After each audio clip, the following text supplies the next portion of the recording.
अस्सलाम वालेकुम मेरे दोस्तों, सज्जनों और बेलियों। मैं हूँ इज़हार अहमद और वेलकम करता हूँ आपको किचन गार्डनिंग चैनल पर। मिट्टी की प्रिपेयरिंग करने का टाइम भी आ चुका है क्योंकि हमने अब सब्ज़ियाँ ज़्यादा से ज़्यादा लगानी होती हैं और आने वाले महीनों में मेरे गार्डन में सबसे ज़्यादा पौधे आपको सब्ज़ी वाले ही दिखेंगे, जिनमें कुछ ना कुछ सब्ज़ी ज़रूर लगा होगी और हम अपने किचन की ज़रूरत को यहीं से पूरा किया करेंगे।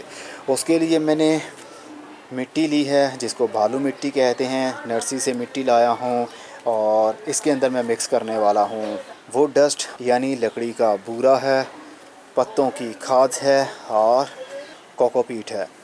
रेशियो कुछ यूँ है, 40 हिस्से मिट्टी ली है, 40 हिस्से कोकोपीट और 20% पत्तों की खाद। अगर पत्तों की खाद ना हो, इसकी जगह पर आप गाय का गोबर भी मिक्स कर सकते हैं, लेकिन बहुत ज़्यादा यूज़ नहीं करना, सिर्फ 20 ही से ही होना चाहिए। मेरे पास ये लकड़ी का भूरा पड़ा हुआ था तो इसको भी मैं ऐड कर दूंगा क्योंकि हम इसको ग्रोइंग बैग के अंदर यूज़ करने वाले हैं इस मिट्टी को, इसलिए बहुत ही सॉफ्ट मिट्टी होनी चाहिए। ज़्यादा हार्ड मिट्टी होगी तो पानी स्टोर नहीं हो पाएगा मिट्टी में और वो ग्रो बैग के साइडों से बाहर निकल आएगा। इसलिए मिट्टी को बहुत ही सॉफ्ट रखेंगे ताकि पानी भी काफ़ी देर तक होल्ड रह सके। आपको बूरा मिक्स करने की ज़रूरत नहीं है, अगर आपके पास बूरा है तो ही आप इसको यूज़ कर सकते हैं। अगर तो नया बूरा है, मतलब कि आज आपने लकड़ी काटी है, आरी का बूरा जो होता है, जब आरी चलाई जाती है लकड़ी के ऊपर तो जो डस्ट निकलती है वो वाला बूरा आपने लेना है। तो फ्रेश बूरा आप यूज़ नहीं कर सकते जब तक कि उसको आप डिकम्पोज़ ना कर लें, यानी पूरे बूरे को एक मरतबा गीला कर लें और उसको किसी बैग के अंदर रख दें 1 महीने के लिए, उसके बाद में आप उसको यूज़ कर सकते हैं। तो इन सारी चीज़ों को मिक्सअप करेंगे और उसके बाद में हम इसको अपने पास स्टोर कर लेंगे। जैसे जैसे हमें ज़रूरत पड़ेगी हम इसको अपने ग्रो बैग के अंदर लगाएंगे और पौधों को शिफ्ट करेंगे उनके अंदर। हाँ, कोकोपीट का होना आपके पास बहुत ज़रूरी है। पत्तों की खाद हो तो अच्छा है, अगर ना हो तो गाय का गोबर भी यूज़ किया जा सकता है, लेकिन थोड़ी क्वांटिटी में। पत्तों की खाद ठंडी होती है, गाय का गोबर गर्म होता है। ये आपको दूर से देखने पर इसलिए काफ़ी डार्क लग रहा है क्योंकि ये गीली है अभी। जो नई थी वो नीचे वाली साइड पर है, मतलब जो कि ड्राई थी। ये अभी गमलों के अंदर से भी मैंने निकाली है, इसलिए पानी की वजह से ये काफ़ी डार्क कलर का आपको लग रहा है। कोकोपीट, पत्तों की खाद या गाय का गोबर या पीट मोस, इस तरह की चीज़ें आपके पास होना ज़रूरी हैं अगर आप गार्डनिंग करना चाहते हैं छत के ऊपर। अगर आप खेत में, ज़मीन में, गार्डन में ये सब करना चाहते हैं तो फिर आपको कोई रेशियो करने की ज़रूरत नहीं है। सिर्फ 3 हिस्से आपकी गार्डन सॉइल होनी चाहिए और 1 हिस्सा आपके पास गाय का गोबर होना चाहिए। मिक्स कीजिए और उसके अंदर सब्जियों को लगा सकते हैं। लेकिन हम बात कर रहे हैं छत के ऊपर बागबानी करना। छत के ऊपर बागबानी करने के लिए आपको ये सब चीज़ें रखना पड़ेंगी।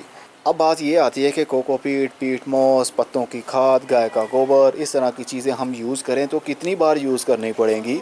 क्या हमारे पैसे वेस्ट हो जाएंगे? तो उसका जवाब है बिल्कुल भी नहीं। आपने मिट्टी एक मरतबा तैयार कर ली तो उसको ज़िंदगी भर के लिए यूज़ कर सकते हैं, बार बार उसको यूज़ करें।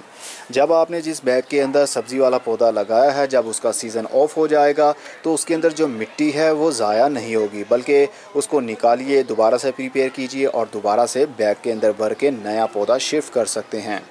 समझ लीजिए थोड़ी सी इन्वेस्ट आपकी लगेगी, आपके छत के ऊपर जो आपका वेजिटेबल गार्डन बन जाएगा तो बार बार आपको मिट्टी ख़रीदना नहीं पड़ेगी। सिर्फ जैसे जैसे आप कोकोपीट ऐसी चीज़ें लेते जाएंगे तो वो स्टोर होती जाएंगी, लॉन्ग लाइफ के लिए आप उनको यूज़ कर सकेंगे।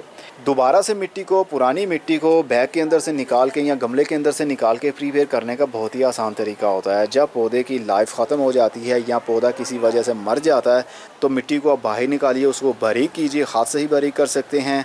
पानी का मॉइस्चर अगर उसके अंदर मौजूद है तो कंप्लीट एक मरतबा सन ड्राई कर लीजिए, धूप में फैला दें।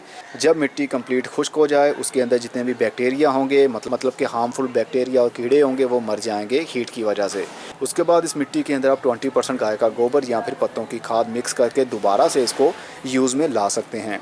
तो मिट्टी के ऊपर तो आपकी एक मरतबा ही इन्वेस्ट होनी है, या टाइम टू टाइम जैसे जैसे आप ख़रीदते रहेंगे वो आपके पास इन्वेस्ट होती रहेगी। ये कभी एक्सपायर नहीं होगी, स्टोरेज आपकी बढ़ती रहेगी। तो ये वाली मिट्टी कंप्लीट ड्राई है, कोकोपीट के अंदर मॉइस्चर मौजूद है लेकिन इसके अंदर कोई कीड़े फंगस नहीं है, ना पत्तों की खाद के अंदर ना कीड़े हैं ना कोई फंगस, और ना ही मेरे इस लकड़ी के बुरादे के अंदर कोई कीड़े या फंगस हो। सब कुछ साफ़ सुथरा है, सिर्फ इसको अब मिक्स करना है और उसके बाद में मैं तोड़ों के अंदर, बैग्स के अंदर इसको भर लूँगा। जैसे जैसे इस्तेमाल करनी हुई गमलों के अंदर या ग्रो बैग्स के अंदर इसको डालूँगा और पौधों को शिफ्ट करूँगा।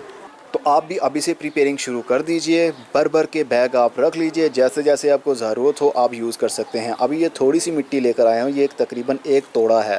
हमारा घर डबल स्टोरी है, तो नीचे से उठाकर मिट्टी को ऊपर लेकर आना आप समझ सकते हैं कितना ही थका देने वाला काम है, और वो भी उसके लिए जो ये सब कुछ अकेला करता हो।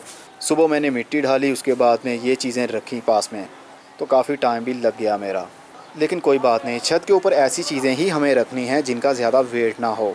और मिट्टी वाले गमले तो हम वैसे ही यूज़ करना बहुत ही कम कर रहे हैं, क्योंकि हम ग्रो बैग्स के अंदर ये सब कुछ करेंगे, वेजिटेबल्स ग्रो किया करेंगे। और दूसरे अगर हाउस प्लांट लगाने ही हुए तो इसके अंदर भी हम लगा सकते हैं, लेकिन ये ग्रो बैग सबसे ज़्यादा सूटेबल हैं आपकी वेजिटेबल गार्डन के लिए। वेजिटेबल गार्डनिंग इसके अंदर बहुत ही अच्छी और कमाल की रहेगी।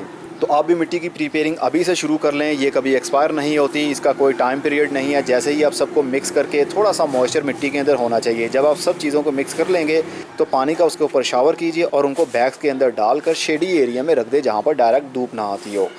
चाहे वो पूरा साल पड़ी रहे, चाहे 2 साल पड़ी रहे, जैसे जैसे जब जब आपको ज़रूरत हो आप उसको निकालिए और अपने पौधों में यूज़ कर सकते हैं। और हाँ, जिन लोगों ने हमारे दराज़ ऑनलाइन स्टोर से शॉपिंग की हुई है और उनको अभी तक पार्सल उनके रिसीव नहीं हुए है, तो उसकी वजह ये थी कि क्योंकि पाकिस्तान में ईद के दिन थे, ईद की छुट्टियों की वजह से दराज़ की सर्विस भी ऑफ थी। तो मंडे वाले दिन से डिस्पैच हो जाएंगे आप सभी के ऑर्डर्स, और टाइम टू टाइम जैसे ही उनकी नॉर्मल डेज़ के अंदर आपको डिलीवरी मिलती है 3 से 4 या 5 से 6 दिन में, वो आपको आपके सिटी ज़ोन के हिसाब से मिल जाएंगी। बस थोड़ा सा वेट करिए, अभी सीडलिंग करने में बहुत टाइम पड़ा है। सितंबर से अक्टूबर के महीने में ही सब्ज़ी वाले पौधों की या फूलों वाले पौधों की पनीरी लगाने के बीज लगाने का टाइम आएगा। हर टाइप के सब्ज़ी के बीज अवेलेबल होंगे अगस्त के महीने में हमारे ऑनलाइन दराज स्टोर में।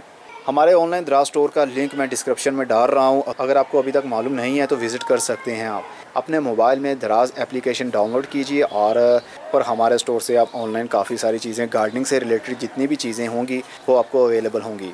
हमारे दराज स्टोर का नाम है ब्रांड Z1, मतलब ब्रांड Z1। ये आप दराज में सर्च करेंगे तो हमारे स्टोर में शिफ्ट हो जाएंगे। तो आप फॉलो कर लीजिए हमारे स्टोर को, ताकि जो भी नई प्रोडक्ट आए आपको उसका नोटिफिकेशन मिल जाया करे। अब मैं चलता हूँ, खुदा हाफिज़, good bye, see you and tata, और अपना बहुत सा ख्याल रखिएगा।